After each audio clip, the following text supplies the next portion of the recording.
Hello, I'm Jay Jackson. Welcome to WineNewsNoir.com. Thank you for watching and subscribing. We begin this episode in Inglewood, California, where a popular wine educator brought a piece of the Big Apple to Southern California. It was part mixer, part wine tasting, and all good times. Good music, good wine, good people. It's a formula that is turning an Unwine 101 event into the hottest ticket in town. I said shout out to Leslie and 1010 Wine. Ken Pettis, aka Ken Plush, is the mastermind behind the coast-to-coast traveling party. It celebrates Black excellence through Black excellence. Creating that ecosystem. That's what Unwine has been about, and that's what we will continue to be about, is building up and uplifting our own communities in the ways that we get to, very creatively, very organically, but very authentic. Called Unwine LA because of the location, the party drew hundreds to Inglewood's famed 1010 Wine and Events. But not just wine lovers. Rising star artists like Tiffany Harrington and other creators were able to pour out their creations for everyone to visually drink up. What do you hope people walk away with when they see your work? I hope that they just think of something, are inspired themselves, or feel inspired to at least do something. I think great art makes you want to make great art. So that's my biggest dream for my work. Make sure you have another glass of wine, please. Make sure you have another glass of wine, please.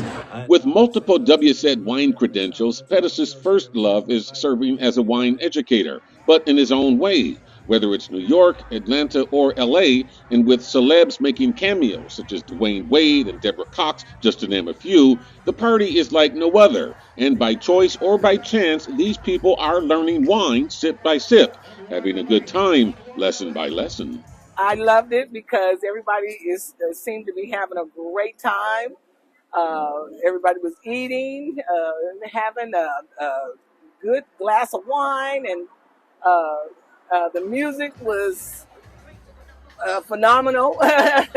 Everybody was just having a good time, Listen, as long as they have a good time, that's all I care about. Wine tasting is my favorite function, my favorite aspect of this business. And my goal was always to put together wine tastings that my friends would come to, because a lot of my friends had never been to the industry wine tastings that I would go to. It doesn't appeal to them. The price point was too high for them. So I try to curate in a way that is very authentic, very organic, wine tasting environment, an ambiance that is very welcoming, that's very engaging, that's very much for us, by us. And if you take a look around, you see what we're doing there. So I couldn't be more humble, but more appreciative to the love that LA has shown me, has shown Unwine 101, and we'll continue to come out here and show out as much as possible. To keep up with the next party, just go to the Unwine 101 Instagram page at Unwine 101. Another New York wine executive is making waves in California. Angela McCrae picked up and left Harlem about a year ago for California's wine country. The goal? Learn wine from the inside out and from some of the best in the business. She gave us a look back and a look ahead. If the future of black wine had a face, it would look a lot like Angela McCrae's. She has been on a global quest to unite black winemakers and movers and shakers from Sonoma to South Africa to South Central LA, all the while taking part in the year-long hyper-intensive Verasion Project and Silver Oak Apprentice Program in Sonoma County. Now, with her tenure coming to a close, she's ready for the world. The Silver Oak Apprenticeship Program is super valuable for anyone, particularly Black people and underrepresented people in the wine space, to get involved. I talked with the New York native who says the most challenging part of the program was finding her center. I actually moved to Sonoma from Harlem, so it was a literal 180-degree change. Coming from city life where, you walk out your door, you see your same community every day, you don't need a car, things are open almost 24/7. You don't need appointments. You could just show up. And if something doesn't have space, you just go to the next place next door. But in wine country, is not like that. You literally have to have a car. You have to be able to drive. My daily commute at times was up to 50 miles each way, depending on the location and where I was coming from. Also, the community, trying to find a new community in a completely new environment is really hard, especially as you get older, because, we get set in our ways. So it does create some barriers and some uncomfortable situations to really try to find yourself and find your tribe. And so that was the biggest challenge for me, is literally adjusting to the new life, having to have appointments everywhere, like not having my normal community and people and places to get my hair done and stuff. So it took a long adjustment. And of course, being away from family and friends that you know and love. Where we will explore the world of Black on Wine. As the executive director of the influential Association of African American Vintners, McCrae has been the backbone behind the organization's exponential growth and burgeoning influence. She says education and hands-on experience is the key to a solid future for the Black wine space. Harvest was physically challenging. I mean, you're working 10 to 14 hours a day, 6 days a week, and it's nothing that you can actually prepare for, because it's all based off of Mother Nature, how the grapes are growing, how they're maturing, when the time is right, testing out all the, the sugar levels and all the chemistry behind the grape throughout that season of ripening. And that is a challenge. I did have some opportunities to travel, so that was great, to be able to see and work with Silver Oak employees from all over the company and all over the country. But I would say my challenge would probably been harvest and viticulture, because, going from sitting in an office in front of your computer to running around a vineyard 5 hours a day and top heat, or just, working in a cellar, bending, squatting, pulling, lifting, it's quite challenging. But I'll tell you what, Jay, I felt young afterwards. Through her award-winning Uncorked and Cultured website, McCrae has earned a reputation for exposing the world to the dynamic Black wine space. She'll be featured at the Hugh Society's upcoming Wine and Culture Fest, teaching a masterclass for the prestigious Silver Oak wine brand. Because you literally get to follow the grape to glass process. It's such a fulfilling, rewarding experience, mainly because Silver Oak is such an iconic Cabernet California brand that it really, when you walk into any room and you say you work at Silver Oak, the wonder, the awe, the admiration is almost instant. Where's Angela McCrae going to be 10 years from now in the wine space? Jay, if I have it my way, 10 years from now, Angela McCrae is going to be sitting beachside in Cape Town with the weekend home in Stellenbosch, literally living off of the success of Uncorked and Cultured, as a global media company, creating wine experiences, doing video content, and, creating this larger and engaging this larger community of Black and brown wine consumers, and getting them connected and getting them comfortable and confident as conscious consumers.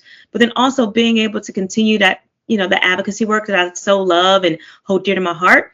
But, I'm definitely in 10 years trying to be retired, living a more relaxed life, but being able to still have a fulfilling life and bringing people into it.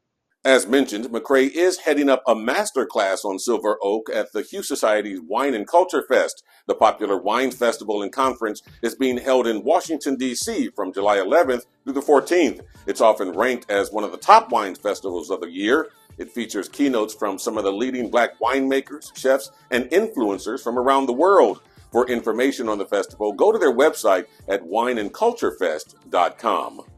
Big Data looks at wine, smoke taint relief, and wine loses a well-known name. Here are the top stories for this month's Wine in a Minute.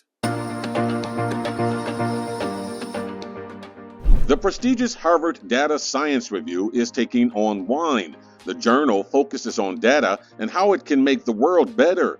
Top winemakers and scientists work with data collectors, hoping to find patterns that could lead to more efficient and sustainable grape growing and making practices. California grape growers are getting some reassurance from the federal government when it comes to smoke damage. A pilot program offered by the Risk Management Agency of the U.S. Department of Agriculture provides insurance to grape growers who lost crops due to recent wildfires. The 2020 wildfires cost California $600 million alone in lost grapes. California wine figure Robert Gallo passed away. He was a co-president of the wine giant Gallo. He also was known for his philanthropic and environmental work. Gallo died at his Modesto home at the age of 89. And finally, back to Inglewood, where I caught up with a young performer who loves the stage, large and small, as long as there's a mic and an outlet. Eddie Callier doesn't sing for fame or fortune. He does it for the other F word. I love to sing. It makes me feel free. It gives me an outlet to just pour out everything that I'm feeling in a way that can be reciprocated through, like, people enjoying it or people, relating to what I'm singing about or anything like that. It makes me feel like me, like who I'm supposed to be. Of course, he has found fame and fortune, most notably from his electrifying performance on season 22 of American Idol. On this night, he's bringing his freedom to the award-winning 1010 Wine and Events in Inglewood. Early, so the crowd is light, but it will be packed by the end of this 3-hour show, a show that goes by before he knows it. I think one of the things that I love about doing this is it's such a free, like, flowing type of vibe that I do here. Like, essentially, there's no set list, there's no any of that. I just pick up my guitar and the keyboard and sometimes the bass, and have the mic running, and I just go. And sometimes I'm here, like, I get to the end of the set and it's like 3 hours have passed and I've been playing and I've just been having the greatest time. So it's pretty cool. It allows me to really just kind of get that, out of my system. Whether it's keys, guitar, or voice, you are sure to experience Callier in the coming months and years ahead. For now, he's just looking ahead to the next vibe right in front of him. I do like a lot of really, chill and, all of the things type of music when I'm here. Like something that you want to get a glass of wine and sip to, sing to, maybe move a little bit to, so yeah. Yeah. All right, nice job and nice pipes. And that's going to do it for this episode of WineNewsNoir.com. Please remember to visit our sponsors on our website. Thank you for watching and subscribing. I'm Jay Jackson. Cheers.